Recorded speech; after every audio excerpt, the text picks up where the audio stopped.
मिरज पूर्व भागात प्रथमच नव्याने सलगरे येथे सुरू झाले अत्याधुनिक सिद्धिविनायक नेत्रालय व्हिजन सेंटर। आज तुमच्यासाठी मोफत नेत्र तपासणी व ऑपरेशन शिबिर 13 एप्रिल ते 5 मे 2026 या कालावधीत सुरू असलेल्या या शिबिरात कॉम्प्युटरद्वारे संपूर्ण डोळे तपासणी, मोतीबिंदू फेको शस्त्रक्रिया, 5 बिंदू उपचार, लेसर सुविधा, तिरळेपणा व लहान मुलांच्या डोळ्यांचे आजार यावर तज्ञ डॉक्टरांकडून उपचार उपलब्ध आहेत। तसेच ब्रँडेड चष्मे, गॉगल्स व कॉन्टॅक्ट लेन्सेस ही उपलब्ध। वेळ सकाळी 9 ते दुपारी 2 आणि सायंकाळी 4 ते 8। ठिकाण हायस्कूल रोड, सलगरे, तालुका मिरज। संपर्क 9309744441।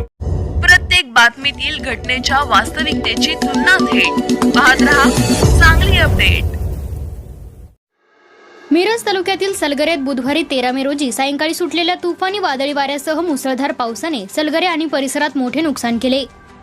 अचानक आलेल्या या वादळामुळे अनेक घरांचे पत्रे उडून गेले, घरांच्या भिंती कोसळल्या, तर काही ठिकाणी झाडे उन्मळून पडल्याने जनजीवन विस्कळीत झाले।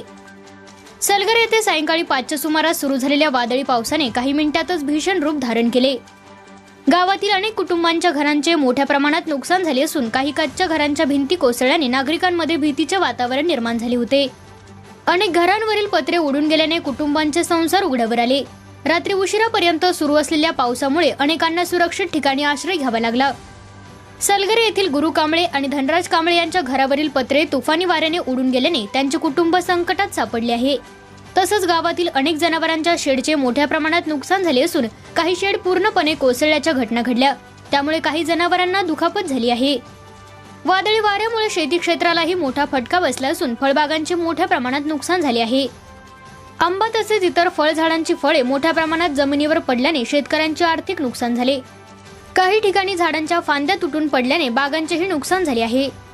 दरम्यान कोंगनोळी सलगरे रस्त्यावर जैन बस्ती समोर एक मोठे झाड आडवे पडल्याने काही काळ वाहतूक पूर्णपणे ठप्प झाली होती। रात्री उशिरापर्यंत हे झाड रस्त्यावरच पडून असल्याने वाहन चालकांना मोठा त्रास सहन करावा लागला। काही वाहनांना पर्यायी मार्गाचा वापर करावा लागला।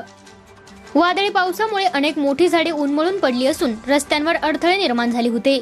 विजेचे खांब पडल्याने काही भागातील वीज पुरवठाही खंडित झाला होता। नागरिकांनी भीतीच्या वातावरणात सुरक्षित ठिकाणी धाव घेतली। दरम्यान चाबुकसरवाडी गावालाही या तुफानी वादळाचा मोठा फटका बसला असून तेथेही घरांचे तसेच शेतीचे नुकसान झाल्याची प्राथमिक माहिती समोर येत आहे। या नैसर्गिक आपत्तीनंतर नुकसानग्रस्त शेतकरी व नागरिकांकडून प्रशासनाने तातडीने पंचनामे करून आर्थिक मदत द्यावी अशी जोरदार मागणी करण्यात येत आहे। अचानक आलेल्या या वादळी पावसामुळे तालुक्यात मोठ्या प्रमाणात आर्थिक नुकसान झाले असून नागरिकांमध्ये चिंतेचे वातावरण निर्माण झाले आहे।